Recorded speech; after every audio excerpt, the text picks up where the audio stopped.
So now we go to verse 27. Yeah. Sarvan indriya karmani prana karmani chapare atma sanyama yogagnav juvati jnana deepite. So Bhagwan is offering some new sadhana. Others sacrifice all the functions of their senses and the functions of the vital airs like prana into the fire of yoga in the shape of self-control kindled by wisdom. Others, again. So some have done this yagna, some have done that yagna. Now others, some other sadhana. Apare, others. Juvati, offer.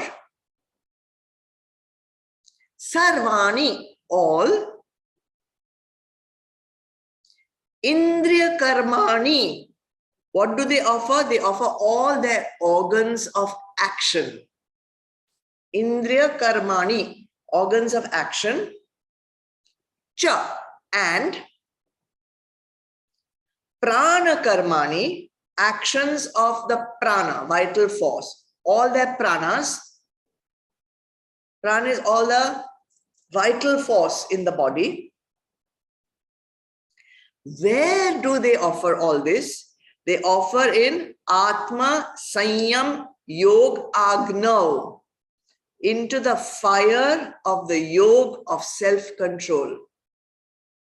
Atma Sanyam Yog Agno, meaning into the fire of the yoga of self-control. But there is a difference in this one, because there is one word there, Jnana Deepite, which has been lit by knowledge. Which has been lit by knowledge.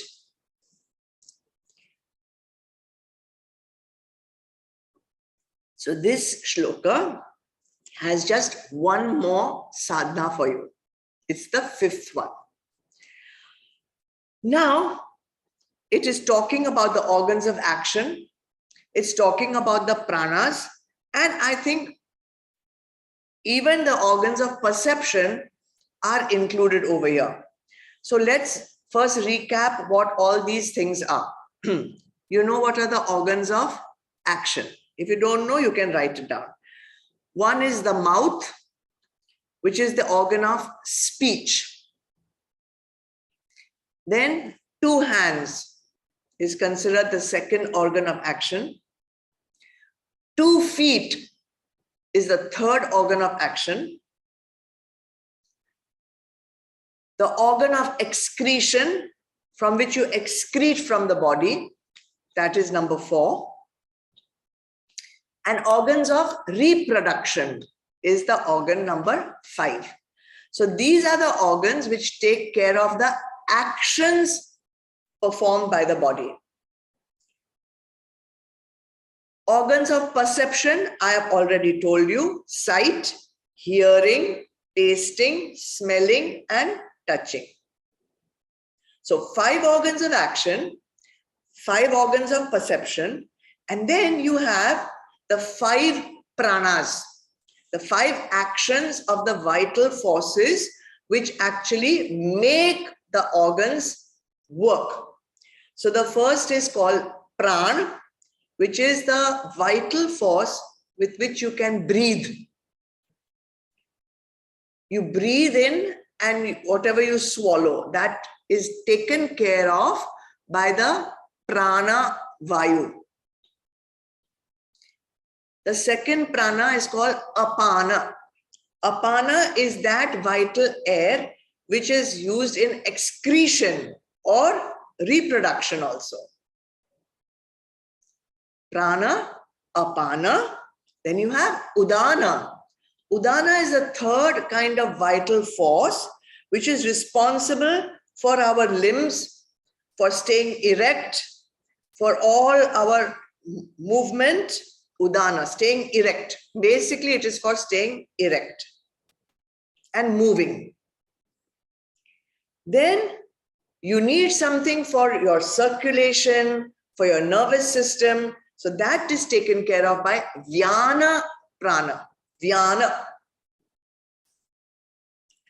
And finally, you need something to digest your digestive forces, and that is done by Samana. Prana, Apana, Udana, Vyana, Samana. So now we're talking about 15 different faculties. 5 perception, 5 action, and 5 pranas. So these 15 faculties in this particular yagna are offered into the yoga of self-control. But we already did no self-control in the earlier one. So what's the difference between that self-control and this self-control? A lot of difference. Because in this particular sadhana, it is prompted, it is inspired, it is motivated by Jnana Deepite. It is inspired by knowledge. This fire of self-restraint is lit. Fire is lit by knowledge. Through knowledge and through understanding, you can control, master, purify these 15 faculties. Now let us see the 2 different self-restraints, the one we did earlier and the one in this, and then you'll understand it very clearly. You know, in the beginning, you will always be doing it with the earlier one. And that is done through willpower. Through willpower, through tapasya. I will not have this chocolate cake. When I want to have it also, I will force myself not to have it. In the beginning, you will have to do it that way.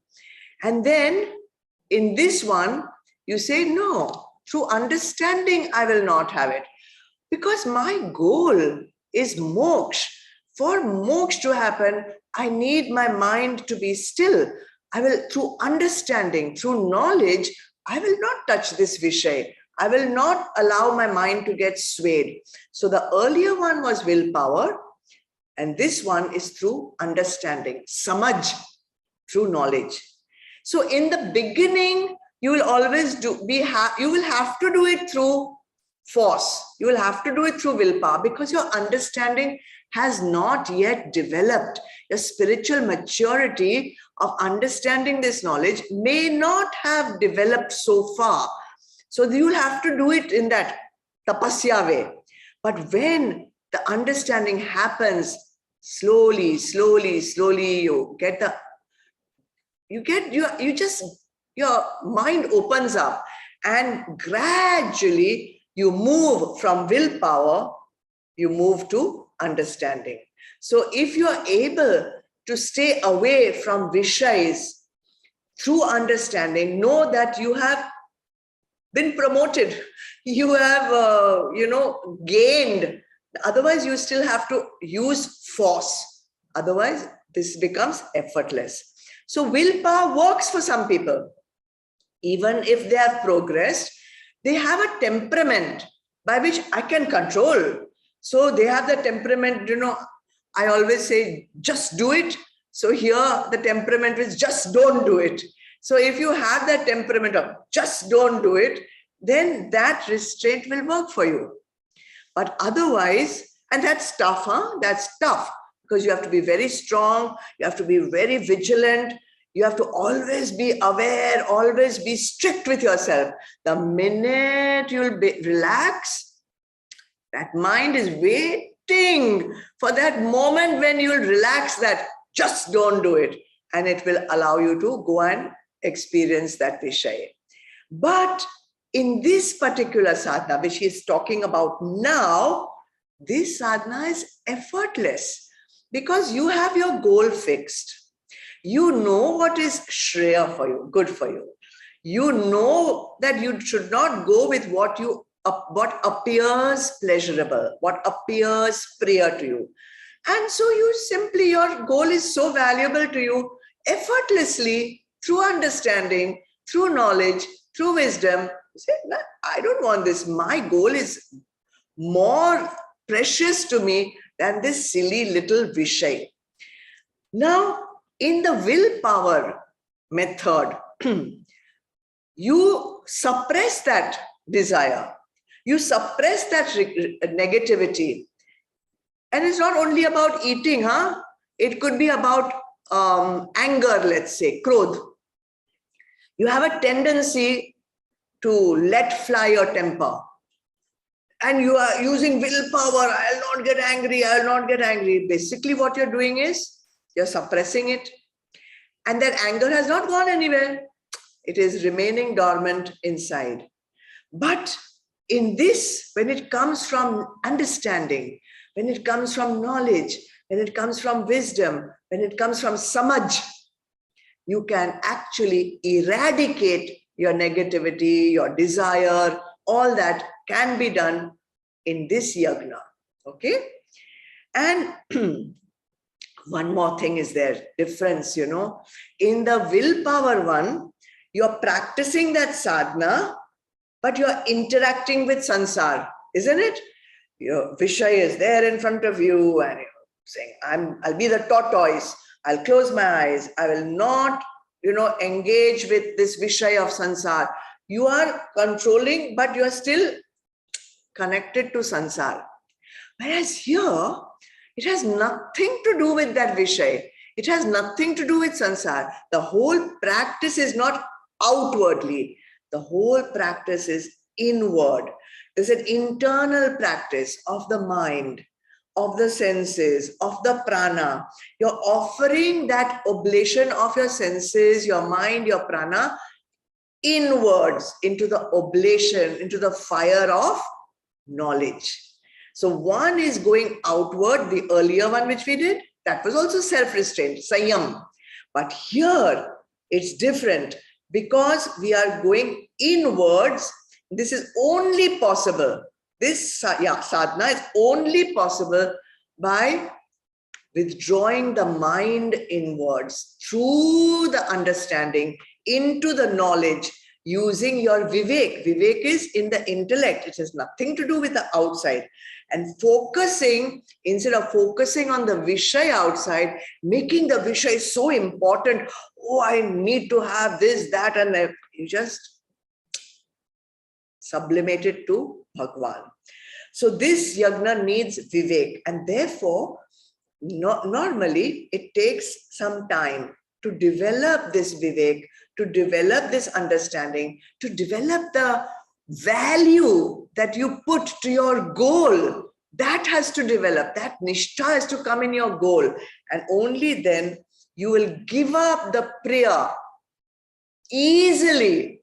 In fact, that priya will no longer feel like nectar to you. The priya will feel like poison to you. And so effortlessly, who will drink poison? Would you choose poison? No, you would not. So when you see that Vishay turn into poison for you, then automatically you will give it up. So that is this particular yagna, okay, where you are using deep, you are using wisdom to overcome your avgun, to overcome your different desires, attachments, rag, dvesh. Okay, so this one shlok only dedicated to the yagna of knowledge. Now, last one shloka we'll do, and then I will leave you. It's a beautiful shloka, and it is going to give you 4 more sadhanas. Totally today, I'm going to leave you with 9 sadhanas.